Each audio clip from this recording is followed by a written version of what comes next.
sorry if you're hearing, I don't know, clinking noises. I'm trying to set my phone down. And I had to blow my nose. She didn't. You know, it's all good. We are it's blah outside. I think we're blah. It's winter blues. We are wrapping up our health conversation. I guess you could say it was health. For now, we're pausing the button. Did you know March is like something Health Awareness Month or something like that? Of course it is. So that's why we're going to swing back around in March. Yes. And check in on you, say your goals are doing, and see how your 2020 is shaping up 3 months in. Yeah, and we're going to talk a little bit more about it. But we wanted to wrap up today talking about your specific, unique design, how God designed you, learning yourself, and some intuition and clues that you know are there. You know there are certain things about you that is unique to you that Are positive and negative. Yeah, and that impact your health. Yes. Yeah. Absolutely. So Megan had a good point. She was like, I don't know what's another word for gifting? If it's something that's Keep talking. not great, like being a worry person isn't great. Like that's Right. hard. Oh, what I was saying about that. And then, but yet it drives you to the Lord. And I think sometimes when we see things that we don't like about ourselves, we forget that it's not about perfection. It's about pursuit and trying to, and that's part of God's design. Yeah, He made us perfect what yeah. we need him for. Yeah, I think that's a good point. It's not about perfection, it's about pursuit. In the Bible, Paul talks about, he begs God to take this quote unquote thorn out of his side. So there's something that's bothering him, that's nagging at him. And he's like, dude, take it away. This is annoying, right? We can all relate. Yes. For when I look at that, and when I look at that thing, I just had a conversation with a friend recently about this. Like, I don't want to feel this anymore. I just want to be done. Can I be healed of it? Like, in Jesus' name, I want to be healed. Can we move on from this season? Yes. I'm done with this season. Yes. Can we move on from this? And I've learned. Yes. I'm done. And for me, I always come back to Paul talking about that. And for him, it propelled him to the Lord. It reminded him that he had this need for something greater than himself to come in and kind of be the strength in whatever that situation was. So for me, it's anxiety. And it's funny because I can look back, this is where, you know, how God designed you, learning yourself. I can look back at so many things and it all kind of has that same theme streamed through it. Have you ever noticed that? Like when my husband and I were first married, I would pray for patience, and he came to me, he's like, you need to stop praying for patience because it's now negatively affected me. Because when you pray for something like patience, what happens? You get put in situations where you have to be patient. Oh, okay, I'm like, Yes. oh, you're less patient. Okay. Yeah. Yes. So I know that like I'm an impatient I can be an impatient person. I have a worrier side. Those are the negatives, right? That we would consider negatives. Well, that we don't necessarily like about ourselves. Yes. And the things that we work on daily, that we seek the Lord for, to work on ourselves, what we pray about. Like I pray about, I get angry. Anger is my go-to. Anger is my first thing before I will cry. Right. And so they always say anger's sad's ugly mask. Right. So, and that's very true for me. So Yeah. anger is something I've had to work on throughout, and it's gotten better over the years. Right. And if you think about it, there's nothing worldly that will press you your entire life into the Lord, other than something that's internal inside of you that you don't like.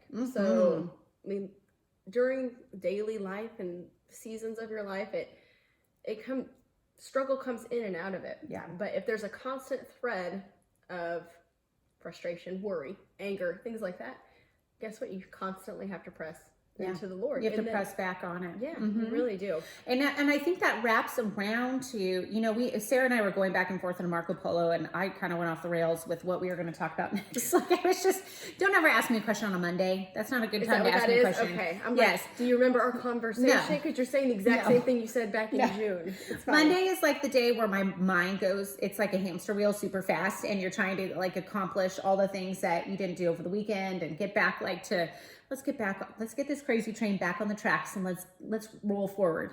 But do you ever feel like you go too hard on a Monday and the rest of the week's gonna be a shit show? For sure. I'm like, this is the best it's gonna get. It's gonna fall apart. Yeah, I hope you all just enjoy today and the organization of today, because it's never gonna look this good. No. I peaked too early. I peaked on a Monday. Totally. I've done Don't that ever before. peak on a Monday. Golly, maybe peak on a Wednesday.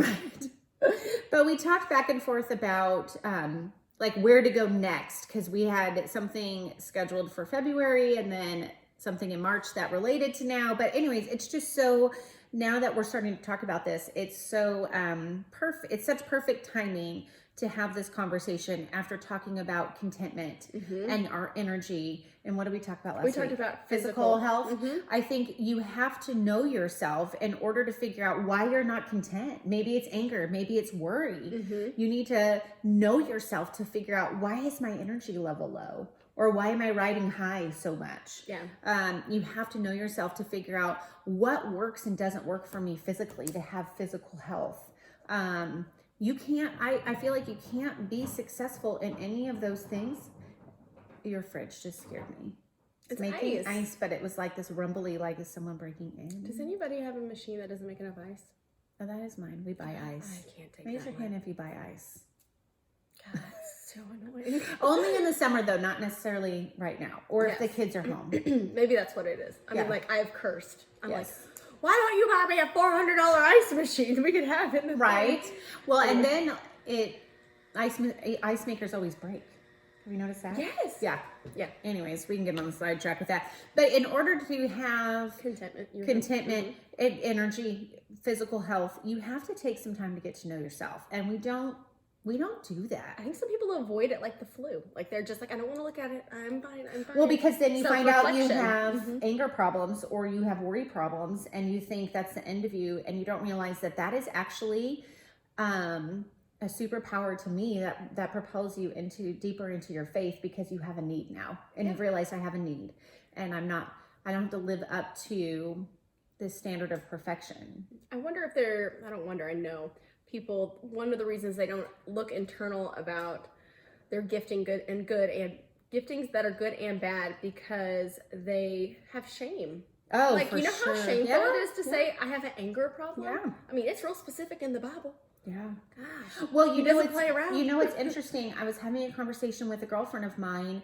My worry, you can look to your parents to see where it comes from, because I do have anger too. I think I've come to the back end, and for me it was just a lot of childhood Oprah episode kind of stuff. But I did, when the boys were little, I was quick to anger rather than quick slow. to anger. There we go. Yeah, I was quick to anger. And so I know now, because I got to know myself, and I said, ooh, that's not good. I know that's something I have to be mindful of. I notice I find it inside of me. So even just this week, I got bad news from an insurance company, and I was talking to her on the phone, and she was real sassy on the phone. And I asked a question, and she's like, did you interrupt me? And I'm like, oh. Right. That's when you want to crack each up in the neck. And you know what I did? I will tell you, a year ago, there would have been some F-bombs, and I would have gone off on her. And I wouldn't have cared. Yeah. I wouldn't have cared. I'm a Christian that wouldn't have cared. Right. I just hung up the phone. So that was progress. That was for progress. Me. Yeah. I was in Costco. It was gonna escalate with a kid, and then you're saying the F-bomb, like with the kids, people look at you funny, and there's too many people there. It's a lot. But that is progress for me. But that you wouldn't have gotten there if you didn't give yourself time to get to know yourself and know that that is something that you had to work on. It absolutely is. And I was jotting something down about knowing gifting and things, the ways that why can't I say this right? Negative gifting, should we call it that? Or things that you view? Maybe we view it as negative, but I don't think God views it. I don't think it is by accident that I am wired to worry. I don't think it's by accident. God's like, that's the wired. crazy train's gonna bring you to me. Right. Totally. I think if we were perfect creatures, there would be nothing that propelled us to God and to a life of faith, or to feeling like you need something beyond yourself. And I'm not talking like alcohol and drugs and negative things, but you need something beyond yourself to help you get to a healthy place. I was thinking about embracing discontentment. Just like we embrace the things that we see negatively about ourselves. We talked a little bit about that, I think. And I feel like they kind of go hand in hand. If you know yourself and you know, I lost my thought. But I feel like it goes with the same thing. Like, you have to embrace discontentment, look inward. Why are we discontent? What is happening? And that will... I say embrace your weaknesses, because we all have them. We all have a weak spot in us that we can dwell on, that we can nurture in a really unhealthy way. Think about the unhealthy ways we nurture. Like, for me, worry. I heard something last week that said what you think is what you become. And with everything that happens in our world, if we have a bad storm coming towards us, or this whole thing with Kobe Bryant and all the tragedy of this helicopter crash, for me to think what I become, so I know my weakness is anxiety. And I know that if I expose myself to those things, it's going to increase that anxiety. If I get obsessive with watching the weather report, or I get obsessive with watching the news report, I can fall into those. Yeah, I can absolutely fall into, because for some reason that gives me a sense of control. And so if I am aware, the knowledge gives me a feeling of control, even though what it's really doing is amplifying that anxiety, because you're constantly thinking on it. So let's touch on your physical reaction to that anxiety, and how I even noticed when we did our yoga, you said you had anxiety, and I'm like, oh, come on.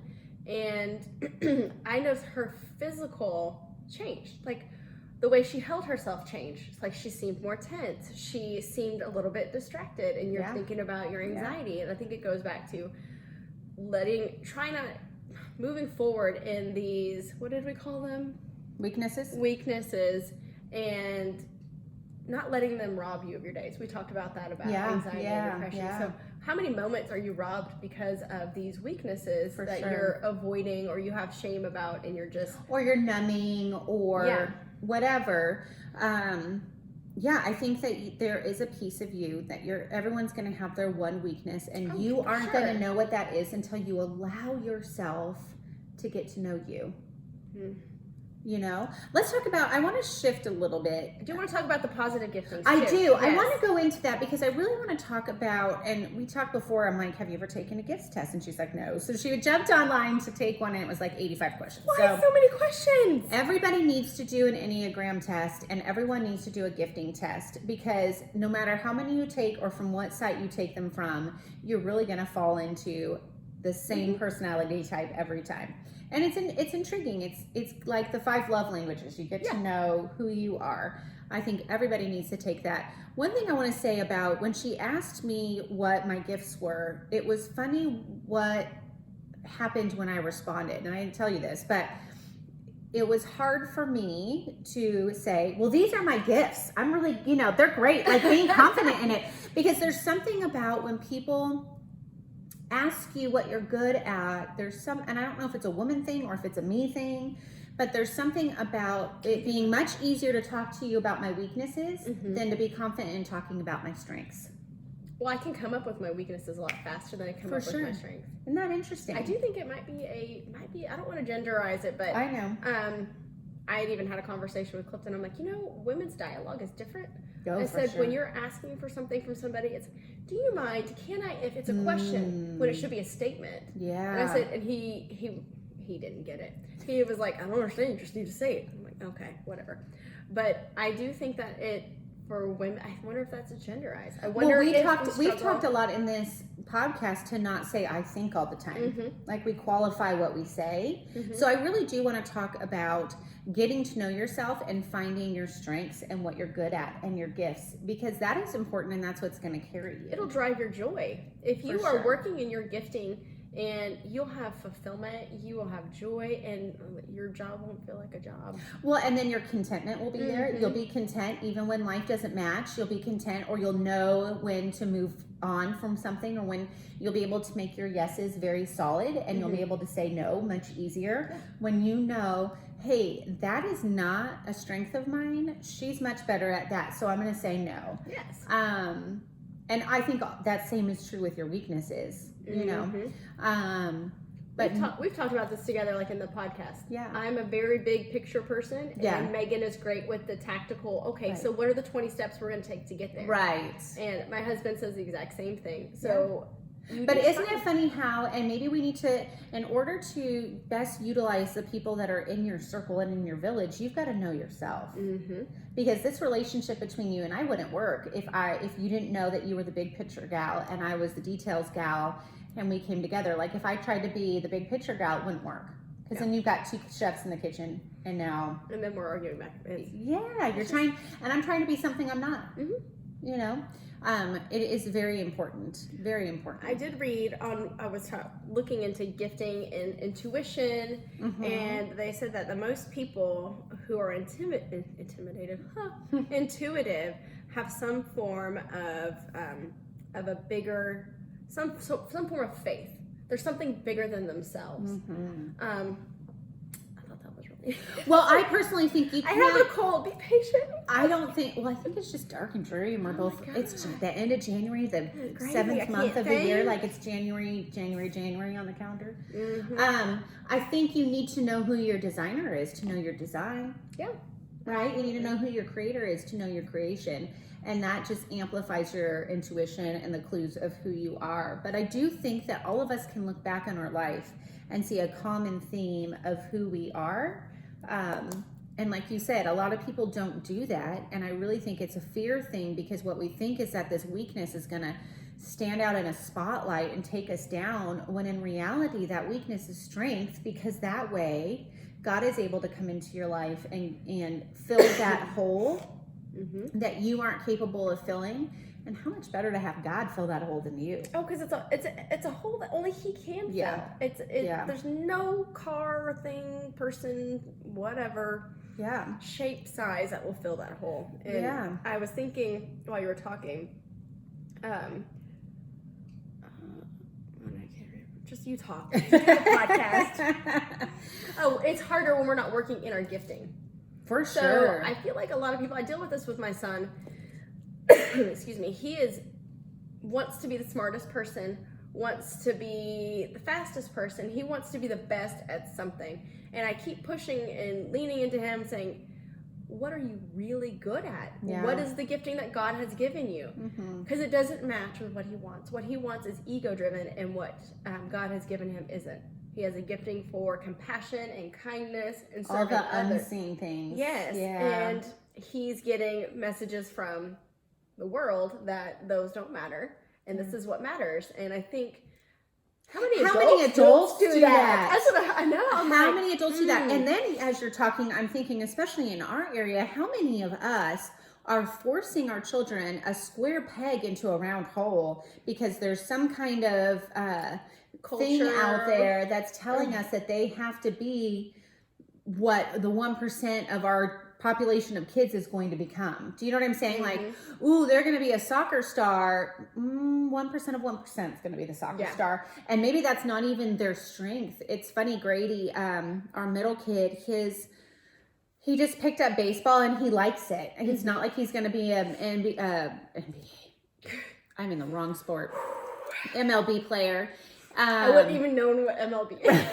Major League Baseball. Thank you. But it's just, he picked it up at 4. It's always been his thing. He's never asked to play anything else. And so he played football in the fall, and I thought, oh, okay, he asked to play and we let him.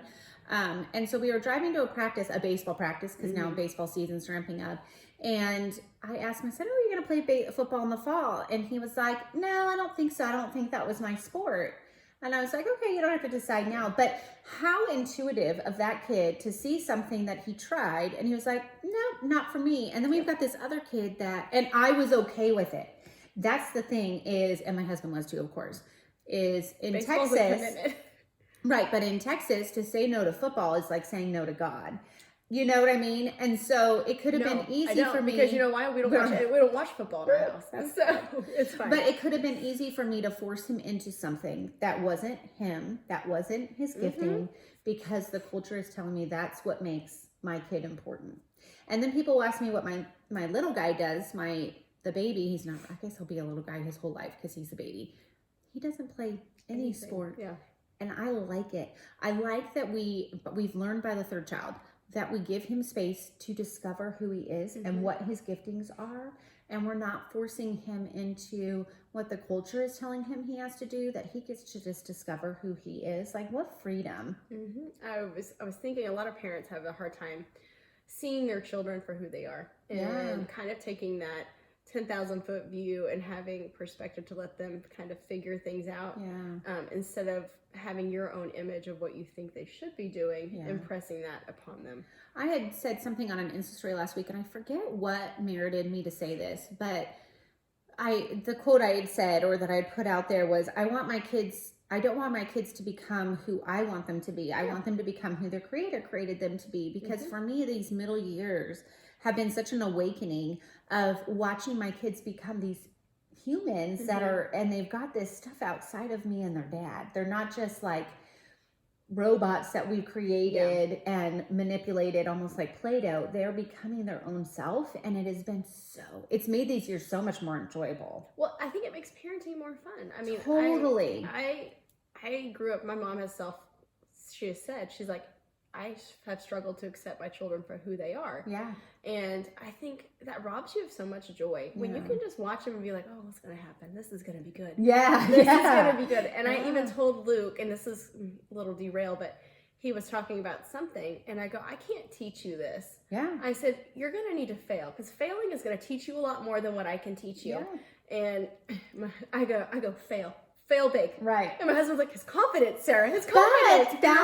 But letting them fail gives them an opportunity to know have some intuition, find their clues, and learn themselves, because they will learn what their weaknesses are. They will learn what their strengths are. And we can talk about these kids all day long, but what a mirror that is to us as grown-ups. I was about to say, what a service we're doing for them as their adults, but how many adults are struggling in this themselves? For sure. Because you think that you need to be like, look at men. And I know we've got this whole gender argument, but I think there's still this traditional idea of they're supposed to be the breadwinner and the CEO, and they're supposed to provide all these things. And there's this identity crisis, right? And us as women, so you have the career and you get married, and so you're a wife and you're a career person, then you have kids, and that rocks your world, and all of a sudden you have a new identity. Yes. And then the kids go to school and you're like, well, now what? It's this constant reinvention of yourself, and then they move out of your house and you're like, and you've never done any of this investing in you and learning yourself.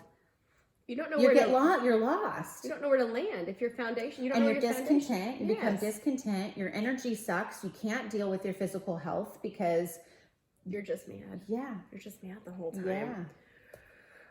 Yeah. That's a lot. That was a lot.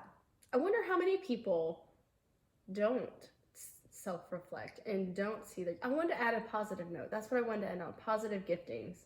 I think let's take a hot second though and talk about what you talked about, because it made me think of something. A lot of times I don't necessarily think that they're ignoring it because they're scared. I think we're too busy. I think we're too busy, and I think I wrote something down.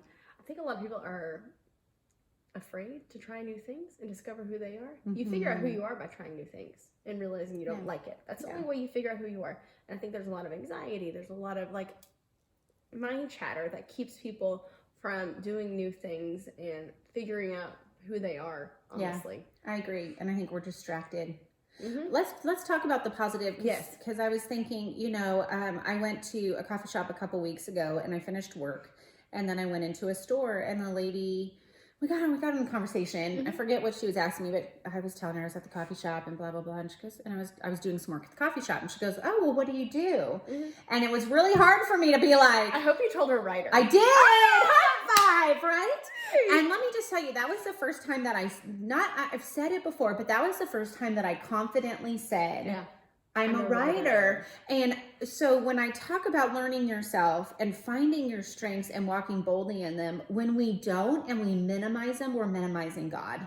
Yep. We're minimizing what he created us to do. And we're doubting him. And we're doubting him because we're allowing the voices in our head to convince us otherwise. And we're putting on other people opinions that they have of us that might not necessarily be true. Oh my gosh. People have such different opinions of who you really are versus what you think they are. Right. Some people think I'm super nice. But I don't. She was a little delayed in that. But what's funny is you talk about... Because I think you are nice. I am nice. I have a very kind heart. But I also am very to the point. When last year, starting this like life coaching and stuff like that, I struggled to say what I did. Yeah. I even struggled to say I was a personal trainer. I struggled to say it it didn't mean enough, or I wasn't qualified enough. All the little things in my mind. And something shifted over the past few months. I'm just kind of like, F it. This is what I do. This is how people perceive me. And this is what I'm good at. I have a gift for connecting with people. I have a gift for motivating people. So why not walk why can't- boldly in that? Yes. And if Why other do I want people, to dim that? That's because hard. we don't want to make other people feel bad. And if other people feel bad, that's on them. That's not your responsibility. Now, if Yep. you're being a jerk and you're doing it to minimize someone else, that is completely different. You never step on someone to make yourself bigger. No. To But if boost you're yourself. walking boldly and what you feel like you are called to do and you are gifted to do, I mean, like I said, take 5 different gift testings. Take a spiritual one, take a regular one. Now I'm take gonna have to do it. I'm gonna have to do it. And you're gonna see a common thread of who you are. Why not walk boldly in that? My husband doesn't he doesn't say with a question mark that I'm this guy in his business. Like he doesn't ever. I actually I didn't misinterpret what he was, but I said what he was. And he's like, well, that's not what I am. Like he you know what I mean? Yeah. And I don't know if I would have been so quick and so apt to correct someone when I say, what he does. Like why? We want to dim ourselves to make other Yes. people comfortable. Don't dim your gifting for No. other people. And what I think is if you step boldly into who you are and what you are doing, that's going to make me step boldly into who if she can do it, I can do it. Yep. I love that. And I'm going to take all of those tests. You should. I should. I'm excited to see what you're... I took the Enneagram test and it was like, you're a competitive person. And I'm like, I felt like that was a little too strong. No, it's not. Because being competitive is not a bad thing. I know. But for It's a not a bad woman thing. to be competitive, it's not, I don't think it has positive connotation. It has whatever you make it. Okay, we're going to talk about this story real quick and we'll wrap it up with Okay. this. Or we don't have to. But so Sarah and I were going back and forth, and I had gotten an email from someone, and they said they made a comment about a certain group of kids. They're all becoming 6th graders. My 5th graders, I have a 5th grader. And so now we're entering the spring, and they're all getting a little puffed chest because they're the oldest of the school and all that kind of stuff. And so the comment was, negative attitude equals they're all becoming 6th graders. And so I made the comment of, what did I say? What you think about others is what you make them to be, even if it's not true. Absolutely. And that's not fair to other people. Like, how often have you listened to someone's story? You had a certain judgment in your head, and then you listen to their story, and you're like, oh, I had that all wrong. yeah.